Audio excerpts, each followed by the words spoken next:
इंकलाब जिंदाबाद। हर जोर जुल्म की टक्कर में संघर्ष हमारा नारा है। हर जोर जुल्म की टक्कर में संघर्ष हमारा नारा है। अबू आसिम आज़मी जिंदाबाद जिंदाबाद जिंदाबाद। अबू आसिम आज़मी जिंदाबाद जिंदाबाद जिंदाबाद। बोल अबू आसिम हल्ला बोल हल्ला बोल हल्ला बोल। बोल अबू आसिम हल्ला बोल हल्ला बोल हल्ला बोल। बोल शान हिंद हल्ला बोल हल्ला बोल हल्ला बोल। बोल शान हिंद हल्ला बोल हल्ला बोल हल्ला बोल।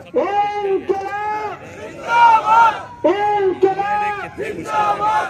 राजनीति, आंदोलन, किसान, करप्शन, गरीबी, इन सभी मुद्दों पर आवाज उठाएगा अब तक न्यूज इंडिया। सत्ता के आगे जब भी सवाल कमजोर पड़ने लग जाए तो सवाल उठाने पड़ते हैं। बोल के लफ्ज आजाद है तेरे, बोल के सच जिंदा है अब तक। मालेगांव समाजवादी पार्टी की तरफ से महाराष्ट्र समाजवादी पार्टी के अध्यक्ष अबू आसिम आज़मी साहब की असेंबली में जो निलंबन हुआ है उसके खिलाफ अलामती तौर पर एहतजाजी धरना दिया जा रहा है। ये बात सच है कि रमजानुल मुबारक का महीना चल रहा है। आज जुमे का रोज धूप की शिद्दत होने के बावजूद भी जो मालेगांव की तारीख रही है कि हमेशा मालेगांव शहर ने समाजवादी और सोशलिस्ट ख्याल को जिंदा रखा है, उसकी जीती जागती मिसाल आज मालेगांव शहर के लोग रोजे की शिद्दत में और रमजान में रोजे की शिद्दत और धूप के बावजूद भी आज जमा होकर जो मालेगांव की तारीख रही है कि हम हिंदुस्तान को तहरीक की राह देते हैं, वैसे ही अबू आसिम आज़मी साहब के खिलाफ जो जालिमाना नाइंसाफी का जो फैसला हुआ उसके खिलाफ महाराष्ट्र में सबसे पहले एहतजाज करने का काम मालेगांव शहर कर रहा है। काबिल मुबारकबाद। हिंदुस्तान की ये तारीख रही है कि हिंदुस्तान में अभी के वाकये छोड़ दिए जाएं जो हालिया वक्त है तो हिंदुस्तान में वही राज करता है जो दिलों पे राज करता है।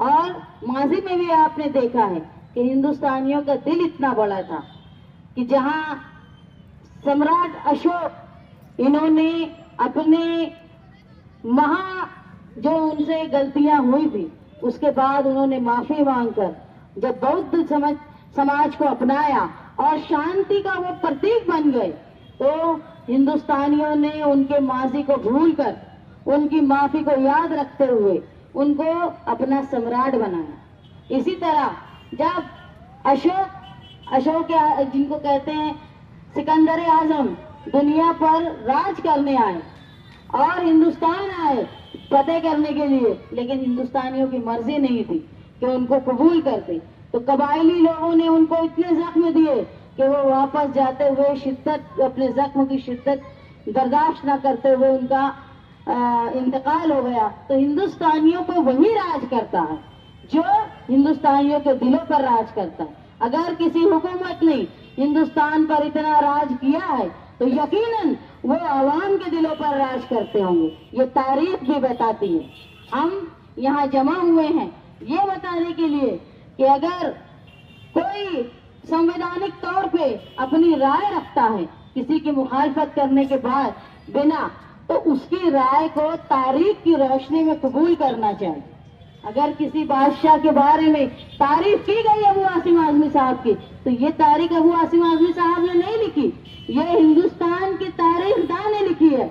और यकीनन अगर औरंगजेब रहमतुल्लाह अलैह ने हिंदुस्तान पर राज किया तो अखंड हिंदुस्तान पर हिंदुस्तान के मुगल बादशाहों के सबसे बड़े हिस्से पर राज करने वाले वो औरंगजेब रहमतुल्लाह अलैह थे और यकीनन वो लोगों के दिलों पर राज करते होंगे। जिस तरह उन्होंने मंदिरों के लिए दान किया, जिस तरह उन्होंने अपनी फौज में मुसलमानों के साथ साथ बड़ी तादाद में गैर मुस्लिम लोगों को रखा, इसका मतलब है वो सेकुलर थे, वो लोगों को लेकर चलते थे, इसीलिए इतने बड़े खित्ते पर उन्होंने राज किया। लेकिन आज हिंदुस्तान का जैसे मॉडर्निज्म हो रहा है इसके बाद भी हिंदुस्तान में संविधान पर सबसे बड़ा खतरा हो गया है। यहाँ ऐसा हो गया है कि हमारा मुल्क ऐसा था जहाँ राम की पूजा करने वाले को भी कबूल किया जाता था, और यही ऐसा भी है कि उज्जैन, मंदसौर, कर्नाटक, आंध्र प्रदेश और कई इलाके ऐसे हैं जहाँ रावण की पूजा करने वाले हैं उनको भी कबूल किया जाता है।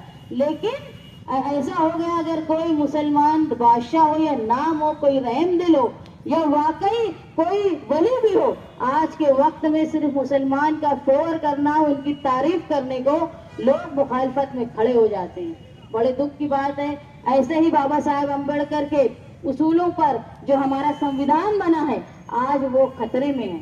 हम समाजवादी अपने आप को बहुत खुशनसीब मानते हैं कि जिस तरह बाबरी मस्जिद की शहादत के वक्त कार सेवकों पर रोकने का काम समाजवादी ने किया था, आज वैसे ही अगर किसी पर गलत बयानी की जा रही हो तो आज भी समाजवादी खड़े होकर अबू आसिम आजमी साहब जुल्म के खिलाफ आवाज उठाते हैं। काबिल मुबारकबाद है।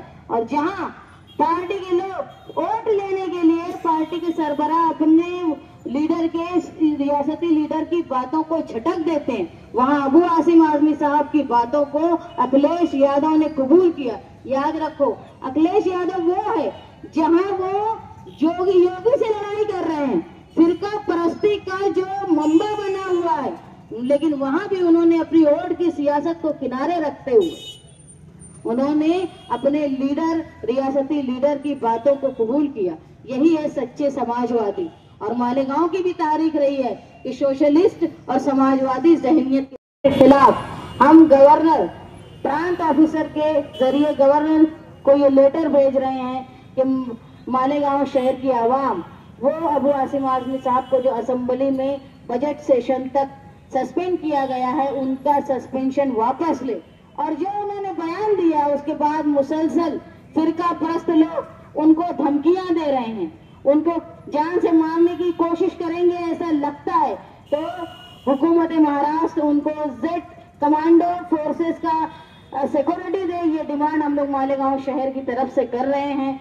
हम उम्मीद गवर्नर से कर रहे हैं और ये हम उम्मीद करते हैं कि आज भी हिंदुस्तान और महाराष्ट्र जो है वो संविधान पर चलता है। अगर असेंबली के बाहर की गई बातों को असेंबली में फिरका परस्तों के दबाव में लिया जा रहा है, उस पर अमल किया जा रहा है, तो जरूर महाराष्ट्र के गवर्नर जो हैं वो इस बात की वो निशानदही करेंगे कि गैर संवैधानिक हरकत हुई है, इस हरकत को खत्म करेंगे और वापस अबू आसिम आजमी साहब की रुकनीयत को बहाल करेंगे।